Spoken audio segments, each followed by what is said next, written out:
مسواک بہت اچھی طرح کیجیے اور اچھی طرح وضو کیجیے اور طویل فجر کی نماز پڑھیے، کیونکہ نبی صلی اللہ علیہ وسلم فجر کی نماز ساری نمازوں میں لمبی پڑھتے تھے.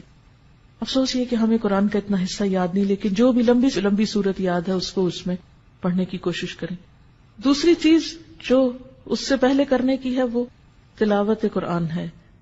ان قرآن الفجر کان مشہودا، اس کو مس نہ ہونے دیں.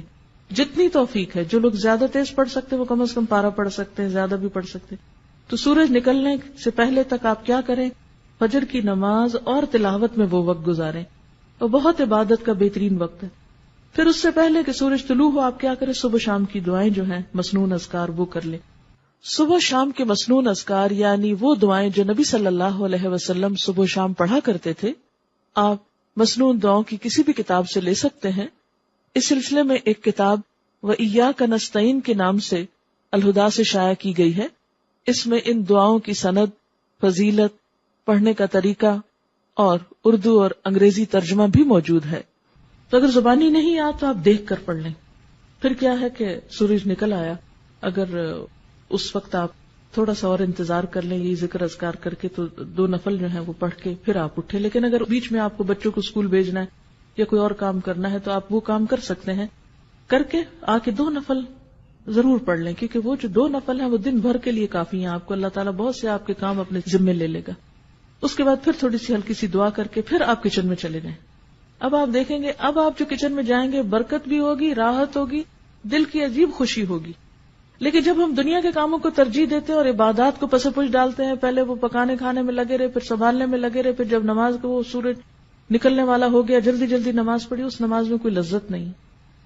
پھر اتنے میں بچے جاگ گئے، کوئی اور کام ہو گیا، پھر ان میں لگ گئے، پھر قرآن پڑھنا رہ گیا. کیونکہ مجھے معلوم ہے کہ اس وقت اپنے آپ کو کاموں میں سے، کیونکہ انسان کہتا ہے یہ تھوڑا سا جلدی سے سمیٹ لو بس پھر میں فارغ ادھر سے ہو جائیں گے، چھوڑیے اس کو، پہلے ادھر سے فارغ ہوئیے. پھر اس کے بعد آپ اپنا آرام سے جو بھی کچن وچن سنبھالنا ہے جو کرنا ہے، پھر اس کے بعد آپ یہاں آنے کی تیاری کر سکتے ہیں. اور اگر آپ کے پاس کچھ اور وقت بیچ میں ہے، ہر ایک کی چونکہ مصروفیات فرق ہیں، اس لیے میں تھوڑا سی یہ ٹپس دے رہی ہوں آپ کو. ہو سکتا ہے آپ تو اس سے بہتر پروگرام رکھتے ہوں، لیکن شاید میرے جیسوں کو کچھ ضرورت ہو اپنے آپ کو روٹین میں اس طرح لانے کی. تو آپ کوئی کتاب پڑھ سکتے ہیں یا ذکر اذکار چلتے پھرتے کر سکتے ہیں، گھر کو سمیٹ سنبھال لیجئے، پھر آپ آ جائیے، پھر آپ یہاں قرآن پاک سنتے ہیں. کیونکہ علم کے رستے پر ایک ایک قدم جو انسان نکل کر آتا ہے اس کا بے پناہ اجر ہے، اور مل بیٹھ کے جو ہم پڑھتے ہیں اس کی ایک اور ہی برکت ہے. اور پھر اس کے بعد آپ یہاں اگر کوشش کریں ظہر کی نماز پڑھ کر جائیں، اگر یہاں نہیں تو گھر جا کر فوراً ہی پھر آپ ظہر کی نماز پڑھیں. اور پھر اس کے بعد یہ ہے کہ اگر آرام کرنا ہے کچھ دیر آرام کر لے تاکہ پھر شام کی عبادت جو ہے رات کی اچھی ہو.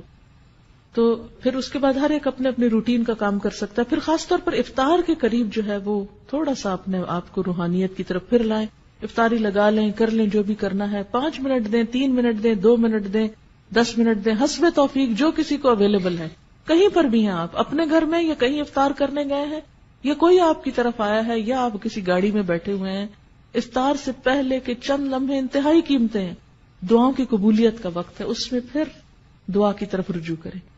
اور جو دعاؤں کی کتاب جیسے قرآنی اور مسنون اذکار کی کتاب اگر آپ کے پاس ہو تو اس میں سے اگر آپ ساری پڑھ لیں تو پڑھ لیں، ساری نہیں پڑھ سکتے تو 5-7 پڑھ لیں، پھر اگلے دن اگلی 5-7، جتنا جس کو توفیق ہے. ہر ایک کے حالات ایک جیسے نہیں، کچھ کے بچے بہت چھوٹے ہوتے ہیں، کچھ لوگ ہر چیز سے فارغ ہوتے ہیں. اب جن کے پاس جتنی فراغت ہے اتنا ان کا حساب ہے، تو وہ اتنا زیادہ آپ توجہ ادھر کریں.